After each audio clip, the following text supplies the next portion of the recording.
एक बार फिर से मैं सिरीन आपका स्वागत करती हूँ। जी हाँ, मैं आ गई हूँ, मतलब आपके जो प्रॉब्लम्स है उसी का सब समाधान लेके यहाँ पर आपके सामने। अरे नहीं, मैं आपको समाधान नहीं दूंगी, मैं तो आपके दिलों के अंदर जो प्रॉब्लम्स की क्वेश्चन है ना वो सामने रखूंगी, और जो आपको समाधान देंगे, चलिए उनके साथ फिर से एक बार आपकी मुलाकात करवा देते हैं। Hi Somi. Hello. Looking ravishing I must say. Look who is talking.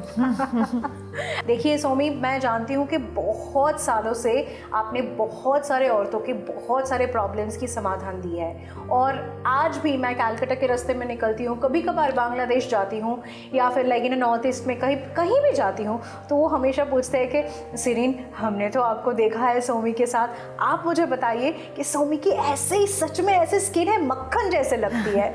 तो अरे नहीं अभी हम लोग प्रॉब्लम, क्योंकि मुझे यहाँ आई हुई हूँ, मुझे बहुत सारे बात करने हैं आप लोगों से, तो हमें इसमें नहीं जाना चाहिए, टॉपिक्स को थोड़ा सा हटा के रखें, क्योंकि बेसिकली जैसे हम काम शुरू किए थे आज से 2013-14 में, जब हम काम शुरू किए थे, बेसिकली काम शुरू किए थे 2005-13-14 से कैन ग्रुप आया।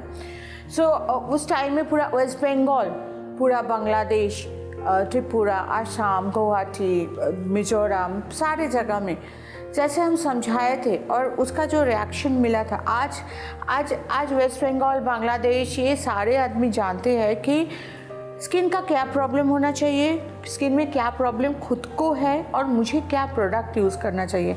आज यहाँ पर आने में, इस शो में आने के पीछे मेरा लक्ष्य यही है कि आप लोगों को पता चले कि एग्जैक्टली आपको प्रॉब्लम क्या है और उस प्रॉब्लम के हिसाब से आप प्रोडक्ट यूज़ कर रहे हो।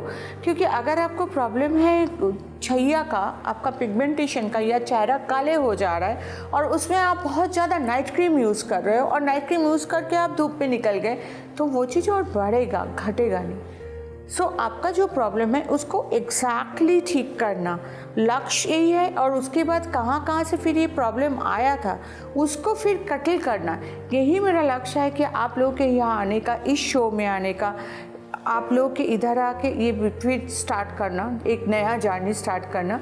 क्योंकि मुझे लगा था कि मुझे कुछ दिन आगे मेरा एक दोस्त बताया था, मुजफ्फरपुर में रहते हैं, तो उन्होंने बताया था कि आज बंगाल जितना जल्दी जान गया, बांग्लादेश जितना जल्दी जान गया, असम, त्रिपुरा भी जितना जान गया, हमें इतना मालूम नहीं है मीन्स हम यूज़ तो करते हैं, हम खूबसूरत होना चाहते हैं, लेकिन ये तो पता ही नहीं था कि अच्छा मेरे लिए भी अलग से प्रोडक्ट, ये तो लाइन ऑफ प्रोडक्ट्स, ये सच में नई बात है। क्योंकि हम लोग बड़े सारे टाइम पे बहुत सारी चीज़ें टीवी पे देखते हैं, नेशनल होर्डिंग पे देखते हैं, एडवर्टीजमेंट आता है, हमें लगता है अरे वाह ये तो बहुत चमकदार है, इस्तेमाल कर लेते हैं, और ये शायद हमें पता भी नहीं है कि उसका कोई इफ़ेक्ट है हमारे स्किन में, शायद नहीं है। मैं आपको ऑनेस्टली बताऊं, क्योंकि बहुत सारे प्रोडक्ट मैंने भी इस्तेमाल किया है जो उसका एक लॉन्ग टर्म इफेक्ट होता है ना। लॉन्ग टर्म इफेक्ट मतलब आप जैसे बताते हो, हम भूख हमेशा लगती है, हम खाना खाते हैं, एंड दैट गोज़ ऑन। तो सेम वे आज मैंने अपना स्किन केयर कर लिया, कल नहीं करूँगी ऐसा नहीं है। स्किन की जो ज़रूरत है और समस्याएं हैं उसको समाधान देने के बाद भी हमारे स्किन को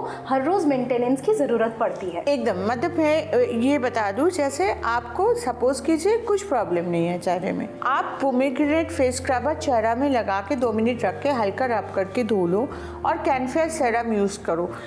इसके बाद आप देखो 7 दिन 8 दिन बाद, पहला दिन, अभी सेल्फी का ज़माना है, आप सेल्फी उठा के रखो और आफ्टर 7-8 डेज सेम लाइट पे सेम जगह में जाके आप फ़ोटो खिंचा के देखो, आपको खुद पता चल जाएगा कि आपका डिफरेंस क्या है। ऐसे भी आपको मिरर भी बता देंगे कि आपका क्या प्रॉब्लम था और क्या चेंजेस हो रहा है। देन यू आस्क अस, हम हमेशा सोचते हैं कि हम एक टीम की तरह काम करते हैं, सो हमारा हेल्पलाइन में फ़ोन कीजिए कि इसके बाद क्या करना चाहिए, क्योंकि इसके बाद जो करना चाहिए, आपके चेहरे में जो ग्लो आया, सपोज करो आज पोमोग्रेनेट यूज़ करके या कैन एक्टिव जिनको दाने हैं उनका दाने कम हो गया, ग्लो आया, लेकिन वो ग्लो तो धूप में जब जाएंगे, तब अगर सनस्क्रीन नहीं यूज़ करेंगे, तो या तो खाना जब बना रहे हैं तब अगर सनस्क्रीन नहीं यूज़ करेंगे तो वो तो चला जाएगा ना, डेफिनेटली।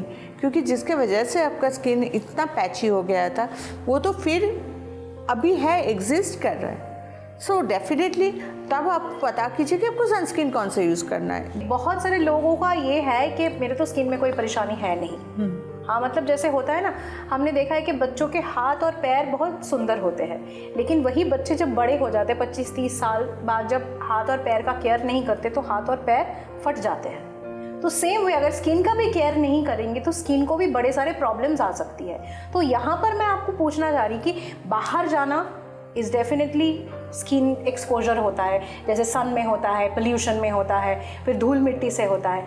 अगर हम घर पे भी रहते हैं और खाना पकाते हैं, उसमें भी तेल मसाले सारे स्किन में लगते हैं, तो वहाँ पर हम स्किन को कैसे मतलब बचाएंगे? मुझे एक चीज़ बताओ सिरिन, हमारा घर, हम जो मकान में रहते हैं वो तो बाहर नहीं जाते, राइट? फिर भी हमें उसको साफ़ करना पड़ता है एवरीडे। बिल्कुल राइट। एक टेबल हमारे सामने पड़े हुए हैं, इसको अगर हम क्लीन नहीं करेंगे, इसका हम केयर नहीं करेंगे तो 2 दिन बाद देखने लायक नहीं रहेंगे। सो आप कैसे सोच सकते हो कि आप बाहर भी जाओगे, आप खाने भी बनाओगे, आप घर में भी रहोगे और आप स्किन को थोड़ा सा केयर नहीं करोगे और आपका स्किन एज इट इज़ रहेगा? ऐसा हो ही नहीं सकता। तो आपको उसके जगह में आपको देखना पड़ेगा। आप घर में रहोगे तो क्या प्रोटेक्शन लोगे? आप घर में रहोगे तो आप रिफ्रेश क्रीम अप्लाई करोगे या कैनफेयर 15 हाथ में और फेस में अप्लाई करके खाना बना सकते हो। और ये सारे SPF के साथ है एकदम, इस मतलब सारे सनस्क्रीन है। एंड इस सनस्क्रीन का जो 15, 30, 45 का क्या कॉन्सेप्ट है वो मैं आके बताती हूँ।